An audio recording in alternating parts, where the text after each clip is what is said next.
area. I know ya. Now welcome back again to Bod TV board, where we dey analyze wetin dey happen. As just dey happen, we come pie them like rope. We come put them for ground. My don naniya one by one. We come dey relate and give una. Now they feel me. My people, food chairs are heluna. All the obedient. All the boy they fight for democracy. They fight for justice. In fact, I portrait give una. Well done, no. Wait till we get to that, people now not miss out from the beginning to the end. Though, see, I want to do and champ. Make I give you the main highlights of all the gist, all the news will be say the trend for these past few days. Now, I want to bring everything together. One package, one short package. May I just deliver and give you now. All right, straight away to we get the Inec witness. So they're supposed to bring come out, make come talk, say. All those things wey be say Atiku bring come out to bring come out against the election, say oh na lie. But you know what, Mare, they say not come. They say where the man is see the evidence leveled against Tinubu. Hey, they say the witness run, or they say not show up for court though. Hey, my people, when I remember say this thing there is strong. Well, according to what you will be they talk, I don't always they talk calm. You say if you come through back door, you go see exit through back door. There is no way you want to make things right. It's not possible. All right, fingers crossed. To the next one we get. And I remember say get one video where I show now where we say the EU body can't talk say the election. For that video, you know, say I can't talk say the EU body come and say the election where they do say all na fraud, say manipulation, they not they transparent. Festus Okoye can't talk say me no be like say they talk more. I just want to come as he talk. Festus Okoye can't talk say he say he go contest waiting the EU body then talk. He say he go contest and say because na lie na they lie. He say na misinformation na it be. He say they just leave town for internet when they talk. Hey, now this one I can make the younger African come talk say hey, you know you they carry information they talk oh. He said they investigate this whole process even before they start the election. He said the funniest thing they be say now Nigeria and I give them the permission. May they can't involve themselves for the election. So how come first of all they talk say misinformation? How come the advisor to the president come talk say misinformation? How come all those people will be say the Tinubu elect and all those people they follow and will come talk say misinformation? How come I go talk say misinformation? Say there is no way you go talk something, you know, out of a mere speculation. He said it's not possible. People are going to show now that video the way they analyze the whole thing. Then from there, we can't hear say Femi Falana can't talk say people will involve for this oil thefts, see they exposed very soon. But what it come really shock me, I be say, he said we go show for the kind of people names so they will mention. He said all these people they say they be big men, they get private jet, they get money where. He said that them be the May Ojibole. He said very soon, we're not going to hear people. He said, you know how many meters we be say they don't carry. These people they make their money. He said, how come they are so rich? How come they are so influential? He said, now this all-year thing of a thing that they sponsor them. My people, this old government, I'm not sure say go work. I'm not sure say go work. I'm not sure. My people, I'm not sure say go work. Oh. Even self, Asari Dokumbo, we can't talk all the rubbish. He get one man for Chief Dan Ulasi. He can't talk, say, that man, hey. He say he open his mouth talk, say all the Igbo saying, may they roast them, may they do this one, may they do that one to them. He say forgetting, saying himself, na Igbo man. My people go show on that video. The man talk sense. He talk sense. Say this government, where government now, where he say not Binyamo. He say this government now then be the real bad people we say they carry along that they use say I want to do this, I want to do that till they cover our faces. My people may not be like how they talk. Oh, I go give you now the thing. You want you can surprise me pass and I make witness will not come because the thing shock. The thing shock them. They not show up for court now. I talk. My people, make I proceed. Give you the news. Oh, I want give you now. Now this one I can see make us so will not say the ex-service chief. Exo will not say present, we say ex-service chief. Where They give 4 bulletproof. As they don't retire, they'll give them 4 bulletproof SUVs. Hey! 4 bulletproof SUV. Retired though, that they don't commode them or EXO. Hey! 4 bulletproof XUVs, 20 domestic aids. Hey, when they say yes, sir, yes, sir, yes, sir, follow them for house. Then 36 soldiers, then they give them as they come out for their post. My people. Now this one I will be saying one can cut. Now this one will be saying one can stop. Oh, hey. Now this one I can lead us to Obi story himself. Oh, when be say the convoy where they accuse Tinubu for, then they can go dig Obi come out. When be say convoys your law from here go reach Nigeria. Where I stand here so. The obodo be what they so. They say it long. Forgetting say all those cars wey be say Obi show us or wey Obi use when they do a presidential campaign, and the one we will see with president and the governor not be the same car. Hey, when I see all those cars with presidential entourage dey, those are millions. All those are shabby cars. You know when you take compare Obi, and this one they come make Nana Kazura come and say, hey, those cars they see now people cars, so they go donate time for election. Say okay, the one they follow Obi because they campaign. He said the one will be Obi for one. He said Obi not get more than how many? My people, hey, as in hey, this government auto as in. You know, be like say I too talk. I want to end the video. Yeah, I go pack all the evidence. I go pack and go. Bod TV board. In fact, I know what tell them to subscribe. I know what tell them to like. I know what tell them to comment. The one I don't do, don't rush. In fact, tell someone hear me. In fact, the thing is sweet my belly way. Una, thank you so much for supporting this channel. Thank you. I'll see you again in my next video. Thank you. Bye. Their cooperation in today's hearing, the Inec Council is the first to speak. My Lord, we are supposed to begin our defense today and we have 3 witnesses to call, but unfortunately, they are not here in the courtroom and we don't know whether one of them will be available today. We actually need 3 days, my Lord, but it is an unfortunate situation and we would like to seek for an adjournment till tomorrow. Bemused by the Inec Council's remarks, the LP lead counsel, Levi Esayan, stood up. My Lord, with due respect, I would have been happier if my learned colleague told me earlier about his situation. Maybe he's afraid of all the boxes of evidence we've been bringing into the courtroom and the ones in front of him. We do not object to the adjournment, my Lord.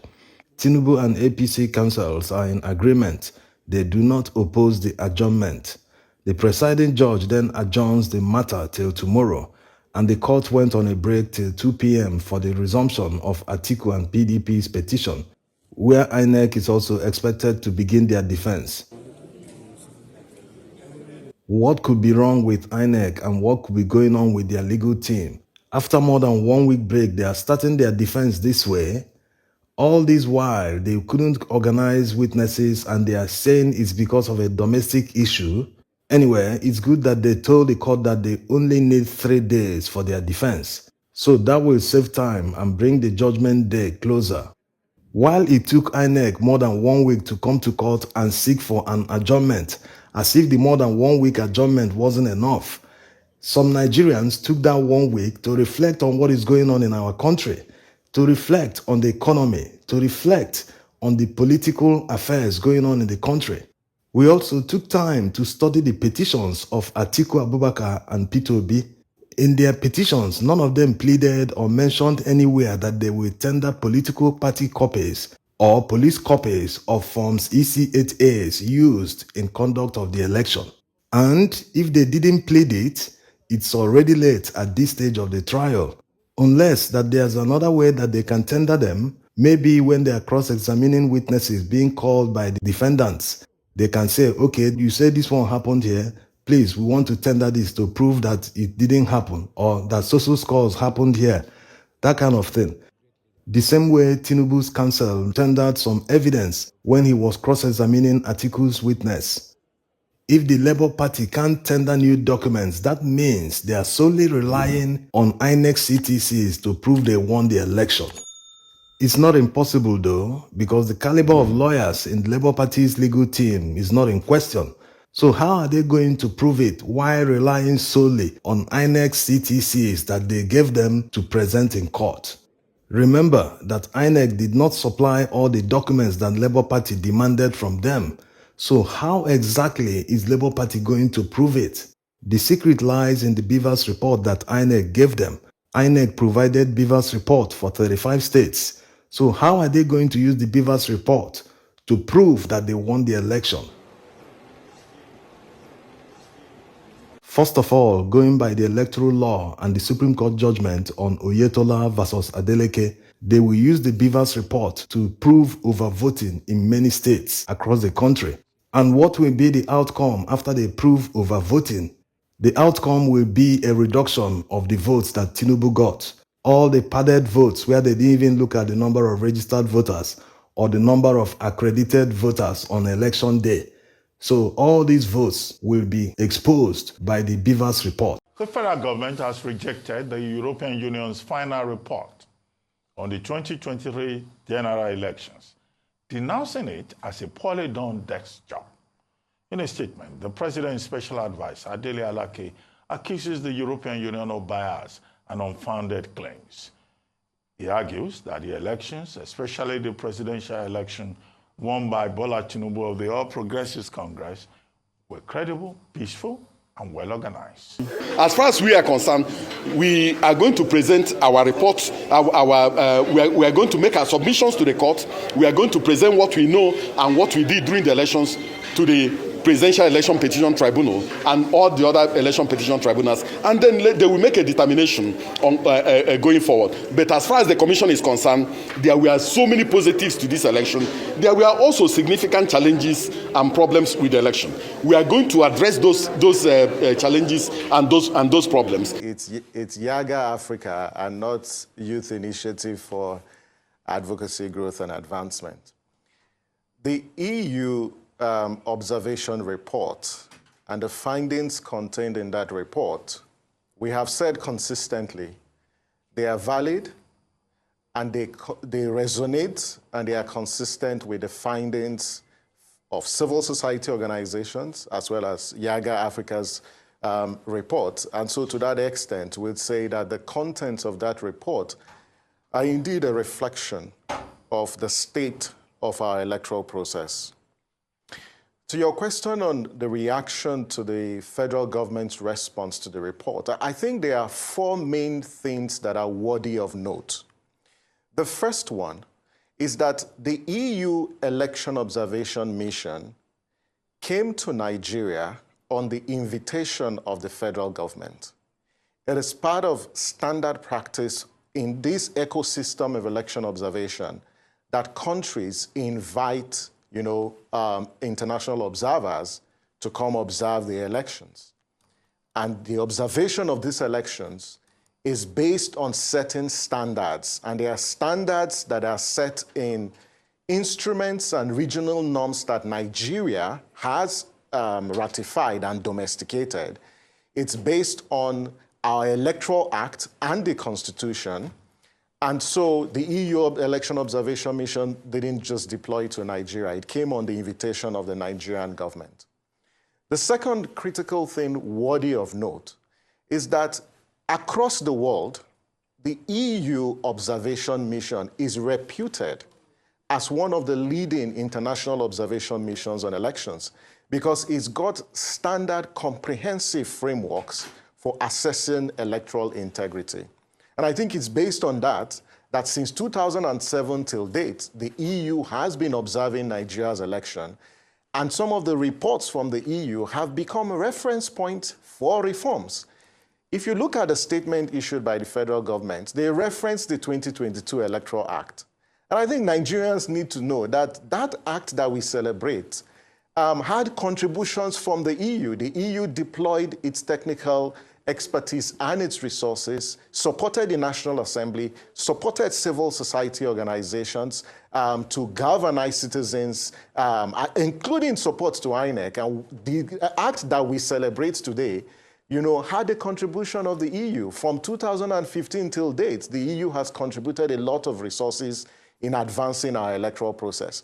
I think the third critical point that is also, worthy of note is the fact that the EU Election Observation Mission is an independent mission separate from the EU delegation in Nigeria. These are two separate entities, even though they belong to this family called the EU. The EU Observation Mission is answerable to the EU in Brussels, whilst the EU delegation is resident in Nigeria, and it advances bilateral cooperation with the EU. So it's important to treat these two separately.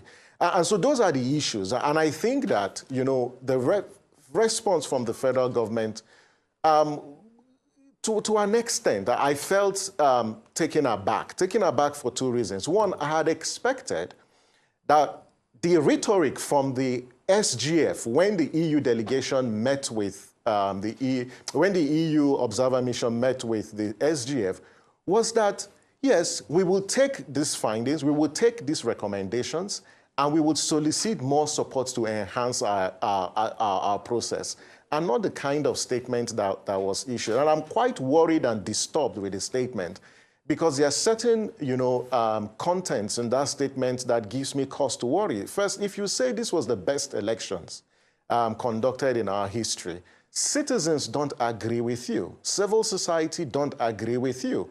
Because look at the systemic weaknesses that they identified. Logistical challenge was a fundamental issue in this election.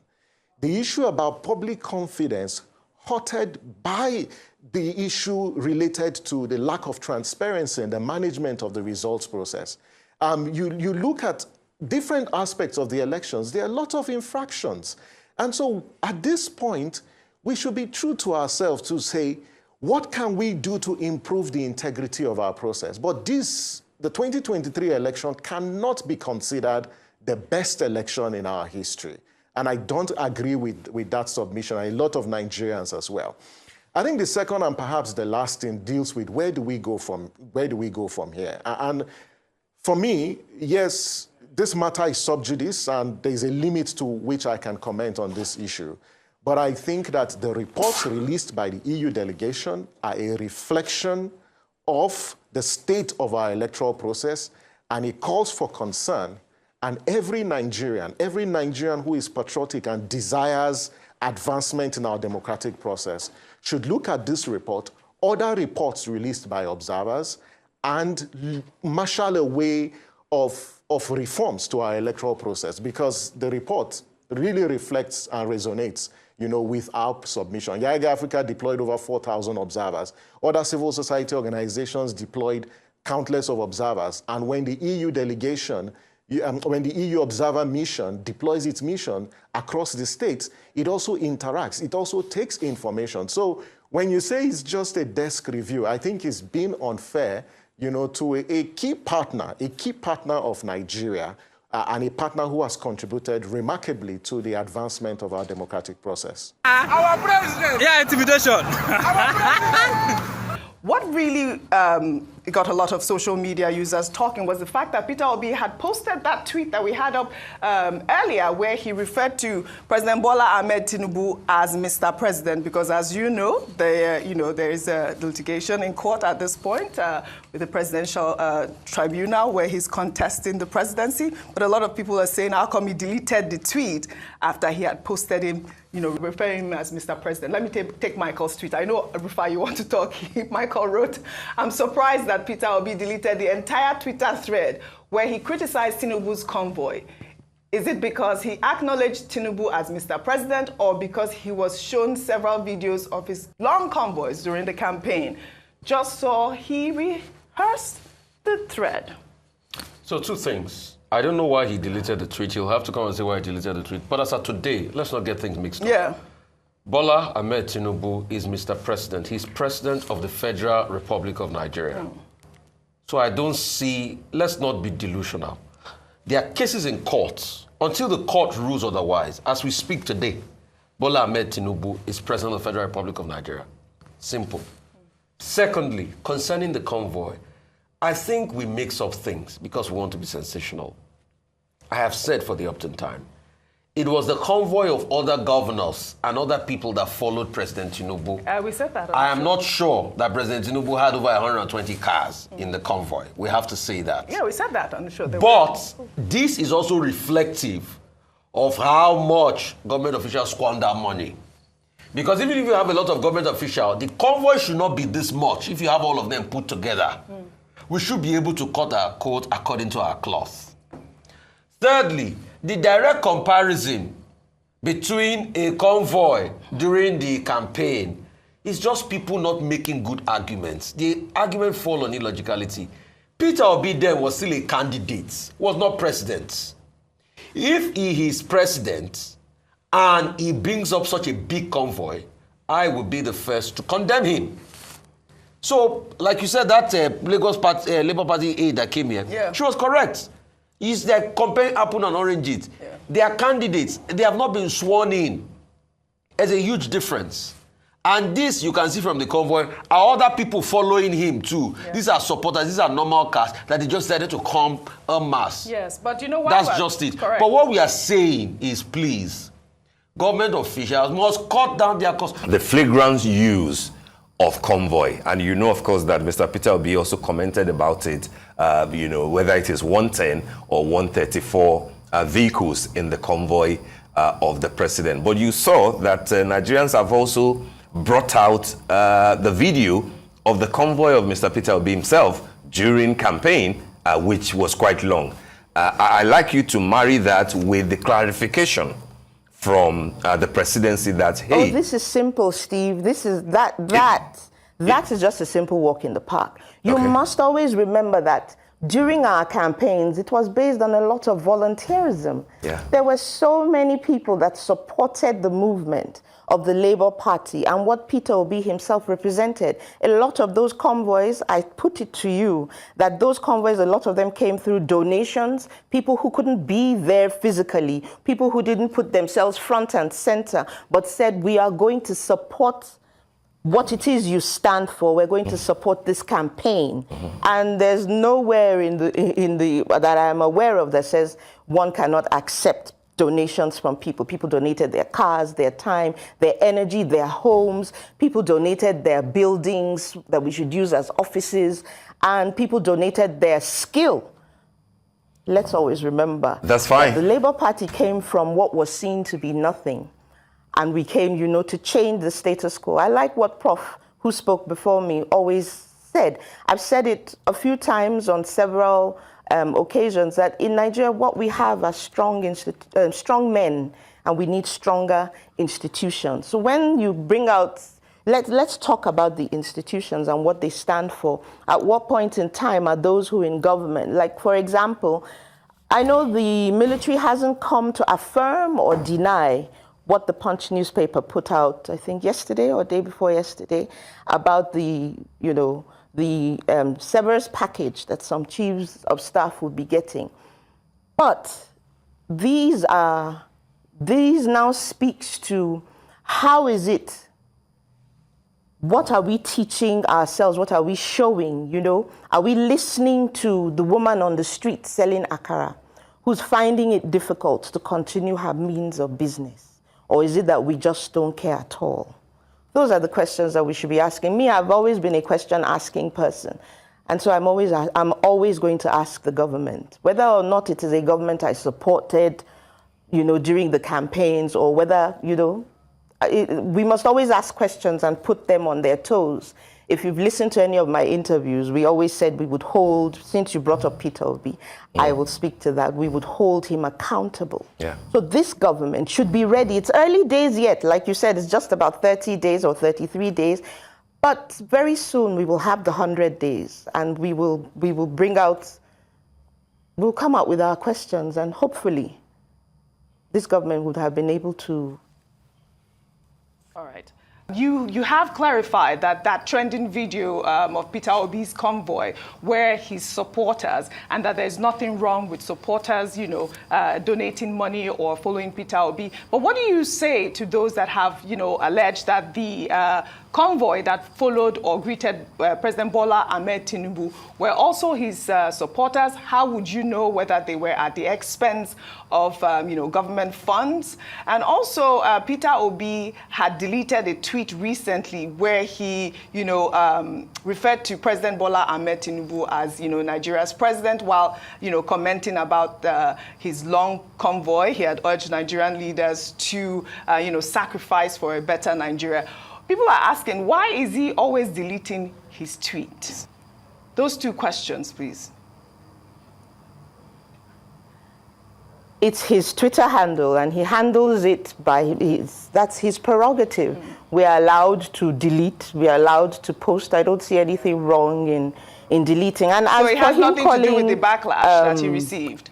So it has nothing to do with the backlash he received with. It's probable, but I cannot speak to that because I am not him, and I don't think these are issues that we should bring up on. As far as I'm concerned, this is a non-issue. Why a man chose to delete his post is a waste of precious airtime for us to speak to the issues affecting Nigeria. I don't see how him deleting his post puts food on the average Nigerian's table, or transports them to the hospital, or gives them proper health care at the primary level. So let's speak to, if he referred to President Bola Ahmed Tinubu as President Bola Ahmed Tinubu, that's who he is. For now, depending on what it is the courts will come up with, it's the position that he holds in the interim, or whether it will take 4 years. That's the title that he will be called. Not that I support, but it is what it is. And so what do you say to those who say, the convoy that escorted Bola Ahmed Tinubu may not be at the government's expense? Okay, good. I'm glad you brought that up. I remember when Steve and I were having our little exchange and he was speaking, he did mention at some point that it was other government dignitaries and other governors. So I think that in itself answers your question. He already said it. So we can, from that, deduce that it is taxpayers' monies. It is government officials who are in support of the APC who came out, and they don't pay for the fuel themselves. It is taxpayers' money, so they don't feel the pinch. For example, they have health care packages given to them abroad. So why will anybody care about health care in Nigeria when those who have served or claim to be serving the leadership have the opportunity to go abroad? So then they will never care about healthcare in Nigeria and many other things. But yet Nigerians are asked to be long-suffering. We are asked to be patient.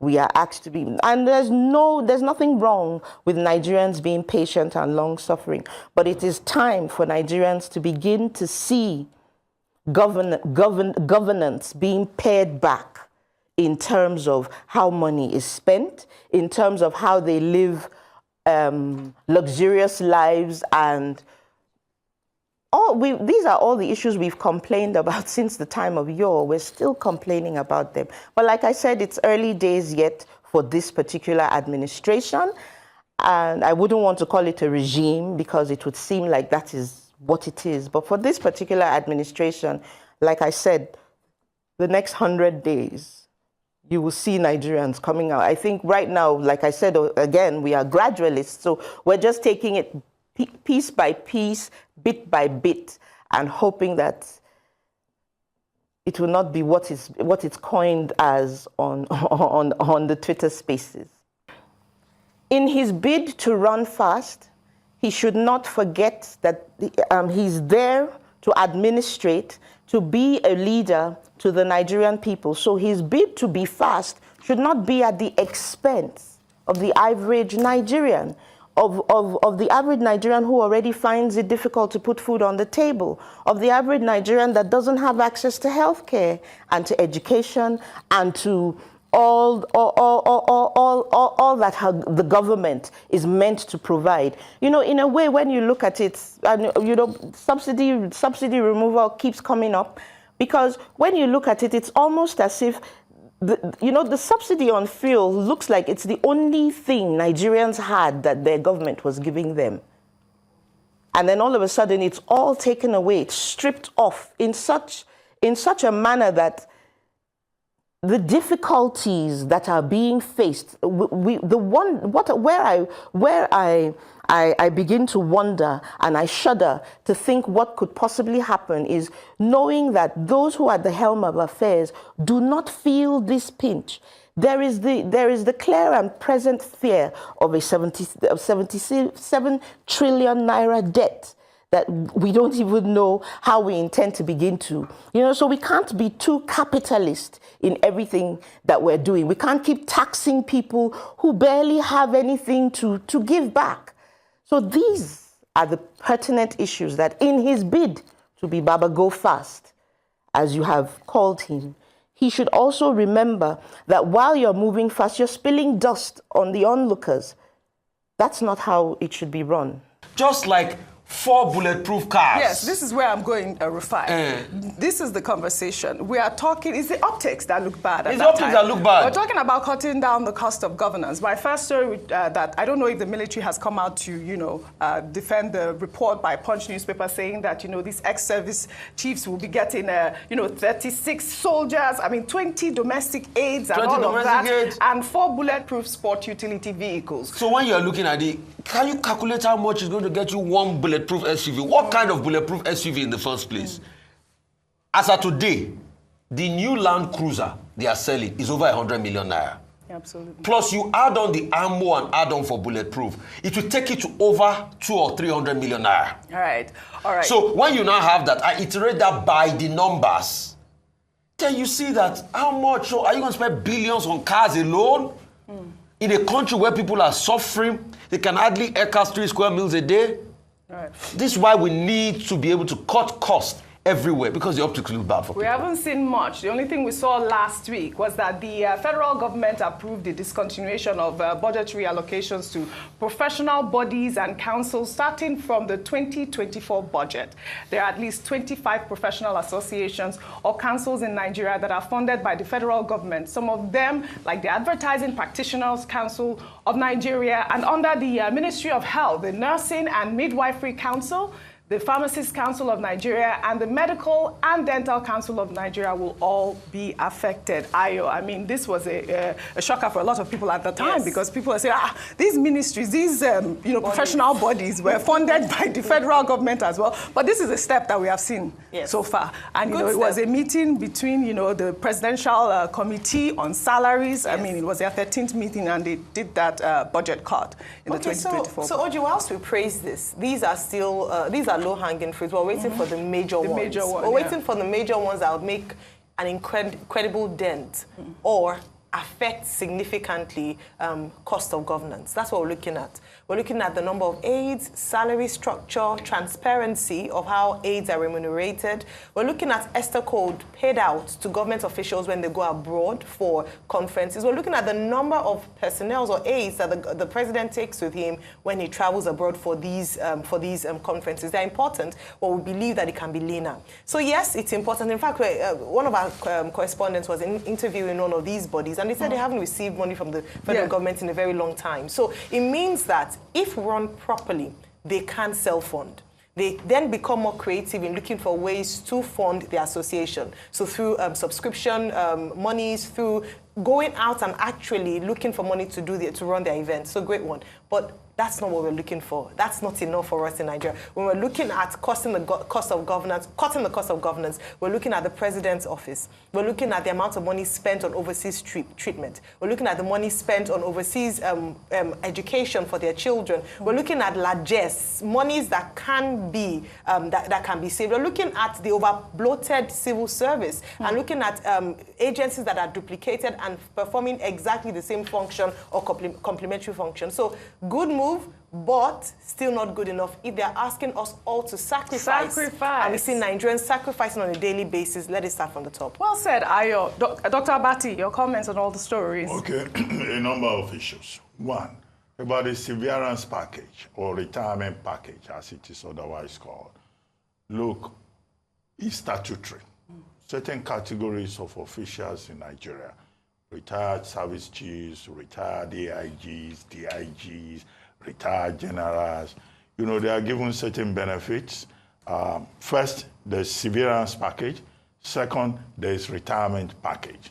Former presidents, former deputy governors, former governors in various states of the Federation collect all of this. In fact, the remuneration for former presidents is even reaching into the annual budget.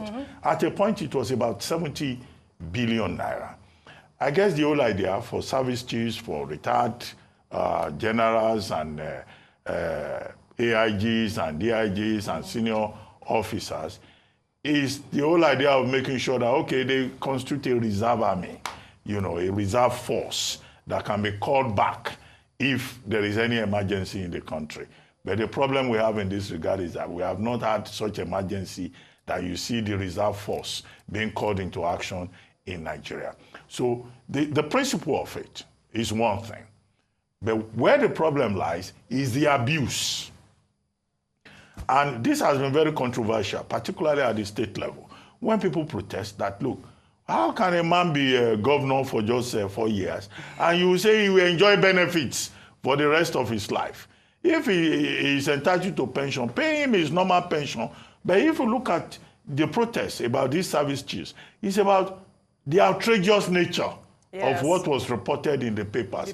What will a man do with 4 SUVs? I don't know. Because what the statutory provision says is that those SUVs will be changed periodically.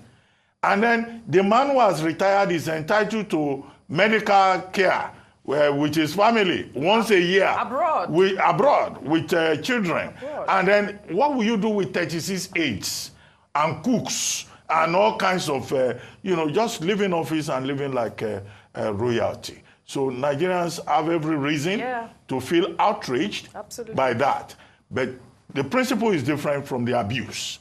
So is that abuse that is the problem? And a number of persons have come forward to say, oh, this looks like some form of a political settlement. Now that is deplorable.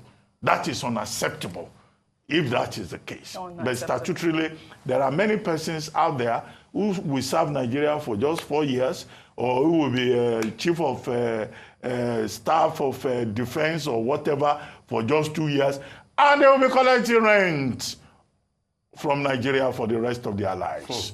And that is where the average Nigerian is angry. Because the average Nigerian will tell you, okay, why are we, the ordinary people, we people that wake up very early in the morning to work and put in a hard day's work, why should we be striving? And some people will be collecting rent from Nigeria.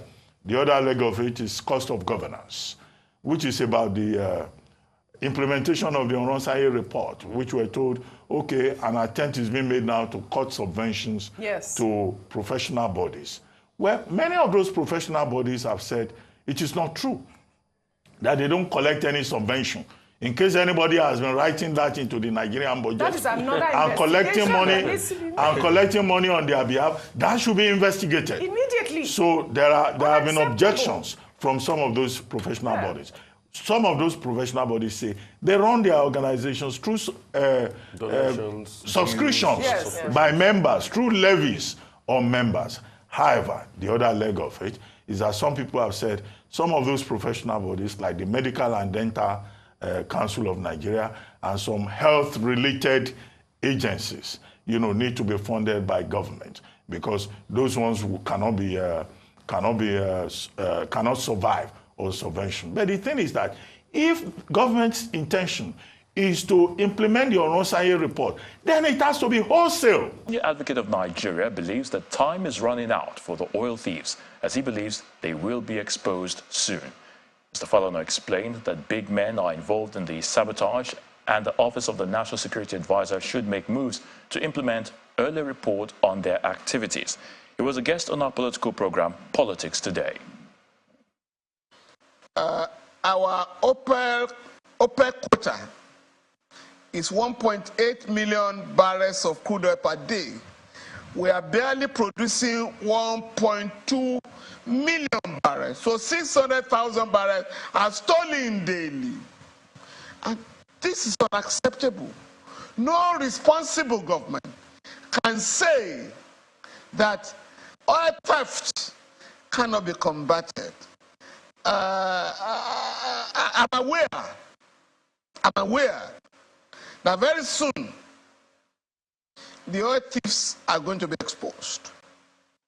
In 2012, after the protests, the Jonathan administration set up the new Ribadu Committee to investigate the monumental fraud that informed importation of fuel.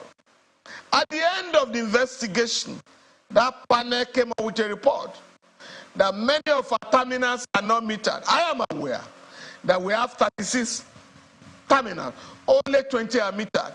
So the remaining 16 have not been metered, and that is where oil is stolen. So this regime has a task, more so that Mr. Nuhu Ribadu is now the National Security Advisor. He must walk his talk by ensuring that the recommendation submitted to the Jonathan administration is implemented now, because Nigeria is the only oil-producing country. The only oil-producing country.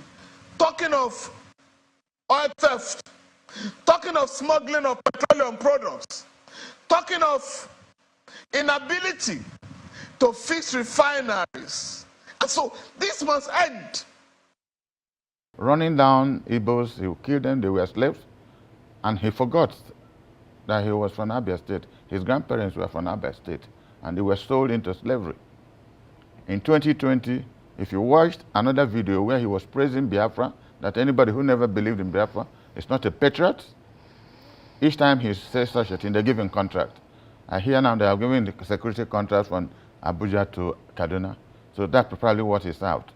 So on one hand, the president of Nigeria was making a Nigerian of Igbo extraction, the chief of naval staff. And everybody was applauding that. And as that one was going on, they sent out Sari Dokubo to run down a whole tribe. It was not enough. In Lagos State, the government of Lagos State was systematically destroying the properties of Igbos at Alaba Market. So it's significant things. And the president thinks he's very smart.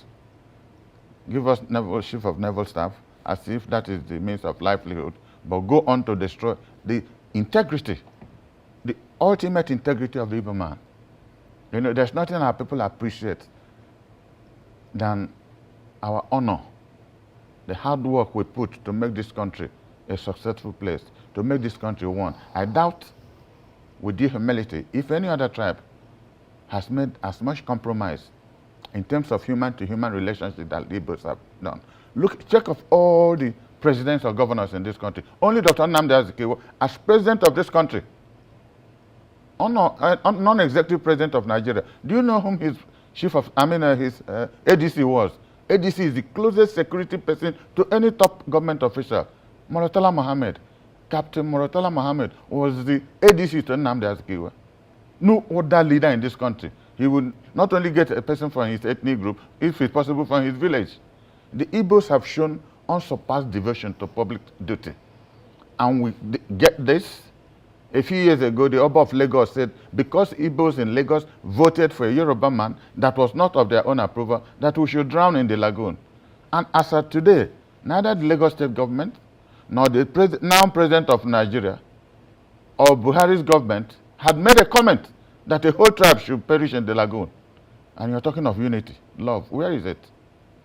Where is it? I suppose we have been very foolish to leave our environment, go to other places, develop them out of love, to make money too. Civilize people. Because we go to places, build houses, and they see that it's good to live a lot better than they found themselves initially. And I have said here, some 4 or 5 months ago, how the Sultanate wanted to jail Ahmadu Bello. In 1937, after he ran for the Sultanate against the grandfather of the present Sultan, they sued him to court in Guzo Magistrate Court for the non-payment of tax. Igbos contributed money. 8 Igbos, including my late father. 8 Igbos contributed £2 in 1937.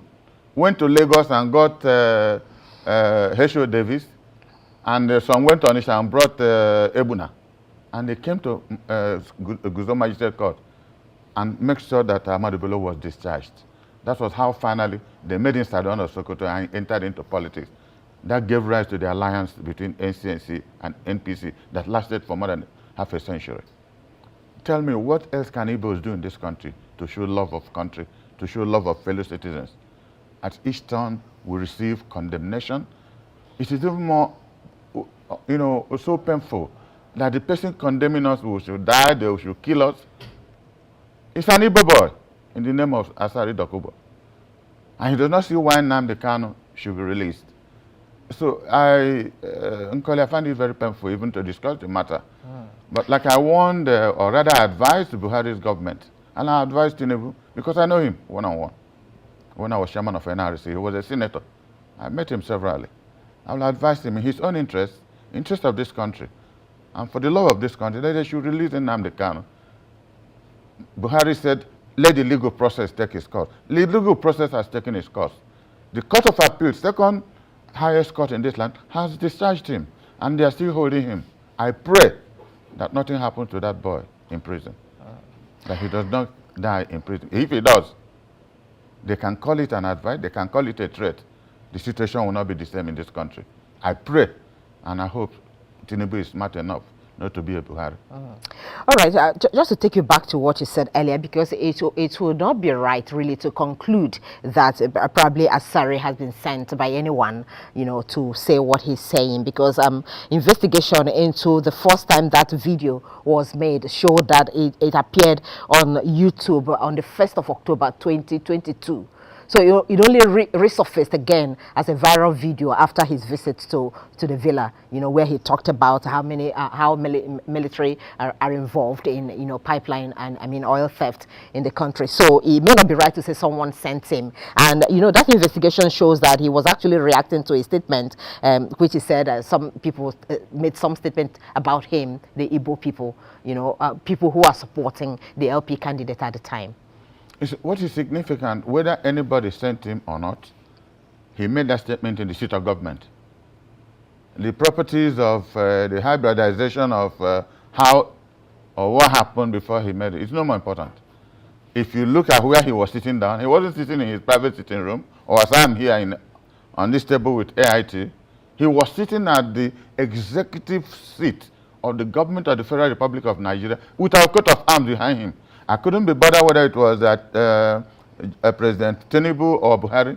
What is important, that he had the audacity of purpose to sit on the table of the federal government, as it were. That is where government gives press conferences, to give information to the rest of us. All he did there was to castigate people, and was urging Tinubu, not to release Nnamdi Kanu. So that must have happened in this government. If you read the whole thing he said, there was nothing else he said. He wasn't complaining about any ill treatment of people in the Niger Delta, which most parts of the Southeast are also part of the Niger Delta. He wasn't complaining.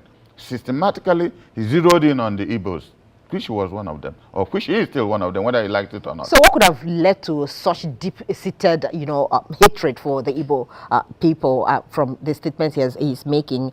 Because he also alluded to the fact that, during the support for the LP, those are called obedient movement, claimed that they held a 2 million man march or rally for the LP candidate, and then that he believes it was a lie. But is that enough, really, for someone to condemn an entire ethnic group?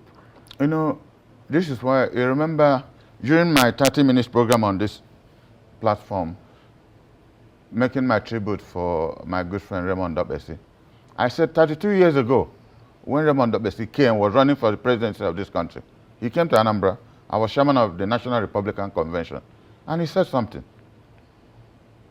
He, as it were, castigated the Igbos, the delegates he met, Say, look at you people. Today you're complaining of minorities, the Yorubas, Hausa, Fulani, and some people jumped up, wanted to attack him. I said, no, let's listen to him. He said, look at yourself. For every gift God has given to people anywhere in this country, the Igbos have the best of it. If you had governors, 5 governors who are Igbos, 10 years they will turn this place into London or any other place in the world. You don't need Nigeria to be what you are because you don't have leadership. After Raymond Dobesi said that, we contributed 22,000 plus and said, put petrol in your car. Nobody in Anambra ever forgot that. It was top news in this country 32 years ago. So I'm not blaming Asari Dokubo for what he said. I will blame ourselves for lack of leadership. Today we have 2 APC governments, 1 Labour, 1 ABGA, 1 PDP. Hardly do they talk to themselves, but they are our leaders. So we also have internal problems, which, I'm discussing with top-level Igbos in both parties. How do we begin to sort out our problem? Because we have to sort it out, at least for the defense of our own people who are helpless. People are being sliced, their noses are being sliced. You see it in social media. That's where we have degenerated. And if you remember, 4 years ago, I warned on this platform that Nigeria is gradually falling into Afghanistan. We're even worse than Afghanistan now. Because every day, 10, 20, 40 people are killed in different places in this country. It's worse now in Southern Kaduna and Plateau State, not to talk of Benue. Is that the way we live? And this president is now telling us how difficult it was to rule Nigeria. He didn't know that for the 8 years he was jumping around the world with our presidential jet. When you don't have a vision, put Nigeria back more than 20 years. How should or why should Asari Dokubo complain of Labour? I'm not the Labour Party. I don't have any sympathies for anybody. I'm a PD person, and I thought by my calculation it was easier for the Igbos to come into limelight. That was Akweme's belief. That was Ojukwu's belief. That we start, because of this hatred, which you are now seeing all over the place, let us go stage by stage. Ekweme was vice president, and we were right in power, right in the corridor of it. Peter Obi was vice presidential candidate to Atiku Abubakar. If he was again vice presidential candidate this time around, PDP would have been in government. It would have been the easiest point, by the grace of God, for us to see power. By the time anybody woke up in the morning, we'll be in power. And help. The unfortunate thing about it is that even when Igbos are in power, other people will profit, not Igbos. Our people are not used to government projects. We are self-indulgent people. We develop ourselves industrially, So for anybody to say that because people supported Peter, therefore they should be murdered, why? Everybody has a right to support any candidate. I lost my ward. I lost my local government to Peter, which never happened before. That was the choice of my people. Many governors lost their wards. That was the choice. Igbos voted because they felt a form of exclusion. Let us throw this vote, they will get lost. And they have thrown the vote. I don't know what they call it. The tribunals will say, that's a different kettle of fish. It is sub judice, I won't comment on that. But I don't know how it's going to go. So people have a right. This APC that's talking, to the best of my knowledge, they probably won about 5 or 6 states in this country. Every other thing was rigged. Every other thing was rigged. They probably won only Oyo, Ekiti, Kwara, Borno, and one other place. I'm telling you, PDP won more than 80% of what is now northern Nigeria. Labour won Lagos and so many other places. Only Inec knew how they were able to manipulate this. But the case is in tribunal now, so we'll see how it goes. But I pray God that this country, it's a beautiful country. I must tell you, beautiful country. If honest people, like the Bible says, the poor rejoices when the righteous is in power. But unfortunately, the righteous have to be in power first before the poor will rejoice. Would they allow the righteous to come to power? They will not. This is Bod TV Bod. In case the first time you come here, please don't forget to subscribe and hit that notification bell for more uploads.